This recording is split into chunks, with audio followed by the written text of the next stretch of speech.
It. Ever heard the saying, "Don't poke the bear"? Well, today we're talking about someone who was less of a bear and more of a sleeping dragon. This is the story of Olga of Kiju, a woman whose name became a legend, forged in fire and revenge. Our story begins in the 10th century. Olga was the wife of Igor of Kyiv, the ruler of the Kievan Rus. Life was, let's say, complicated back then. The Drevlians, a neighboring tribe, had a history with Kyiv, and it wasn't a friendly one. They decided they'd had enough of paying tribute to Igor, so they captured him and subjected him to a gruesome death. With Igor gone, the Drevlians thought they could just waltz in and take over their plan, marry their prince Mao to the newly widowed Olga and absorb Kyiv into their domain. It seemed like a solid political move. They sent a delegation of their 20 best men by boat to Kyiv to propose the marriage. They were confident, maybe even a little smug. They thought they were dealing with a grieving, helpless woman. They were wrong. When the Drevlian ambassadors arrived, Olga greeted them with a surprising amount of warmth. She told them, "Your proposal is pleasing to me. Indeed, my husband cannot rise from the dead. But I desire to honor you tomorrow in the presence of my people. Go now to your boat and remain there with an air of arrogance. I shall send for you on the morrow, and you shall say, 'We will not ride on horses, nor go on foot. Carry us in our boat.'" The Drevlians were thrilled. This was going better than they could have ever imagined. The next day, as planned, Olga's people came to fetch them. The Drevlians proudly repeated their line, "Carry us in our boat." And so, Olga's men lifted the boat with the ambassadors still inside and carried them through the city. But they weren't carried to the palace. They were carried to a deep trench that Olga had ordered dug the night before. And in one swift, shocking moment, the boat and the 20 Drevlian nobles were thrown into the trench and buried alive. But Olga was just getting started. She then sent a message back to the Drevlians, saying, "If you truly desire me, send your best men to me, so that I may come to your prince in due honor." The Drevlians, completely unaware of the fate of their first delegation, fell for it. They gathered a new group of their finest chieftains and sent them to Kyiv. When this second group arrived, Olga had a different kind of welcome prepared.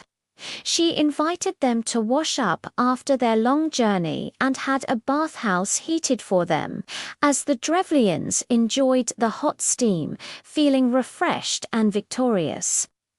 Olga's men barred the doors from the outside and set the building on fire. Not a single one escaped. 2 acts of vengeance weren't enough. Olga then traveled to the Drevlian capital Iskorostan, the very city where her husband was killed. She told the people she wanted to hold a funeral feast to mourn her husband before she would consider marrying their prince. The Drevlians, still clueless, agreed. They organized a massive feast. Olga's small retinue served the Drevlians, encouraging them to drink heavily. Once the Drevlians were completely intoxicated and defenseless, Olga gave a signal, Her soldiers fell upon the crowd, and that night 5,000 Drevlians were slain. The party turned into a massacre, but Iskaristan still stood. Olga returned with her army and laid siege to the city for a year. The Drevlians held out finally. Olga sent them a message. She said, "Why do you persist in holding out? All your cities have surrendered to me and submitted to tribute. The people now cultivate their fields and their lands in peace. But you had rather died of hunger without submitting to tribute." The city's inhabitants asked what she wanted. They were willing to pay tribute again, but they were afraid she was still bent on revenge. Olga's reply was deceptively simple. She claimed her revenge was complete. "Give me 3 pigeons and 3 sparrows from each house," she said. "I do not desire to impose a heavy tribute like my husband, but I require only this small gift from you." The Drevlians, overjoyed at such a light demand, quickly gathered the birds and sent them to Olga. This is where Olga's plan reached its brilliant, terrifying climax. She instructed her soldiers to attach a piece of sulfur bound with small pieces of cloth to each bird. As night fell, they lit the sulfur and released the birds. The pigeons and sparrows flew straight back to their nests in the eaves, coops, and porches of Iskrostan. The entire city was set ablaze at once. As the people fled the burning city, Olga's soldiers were waiting. They captured the fleeing citizens, killing many and enslaving the rest.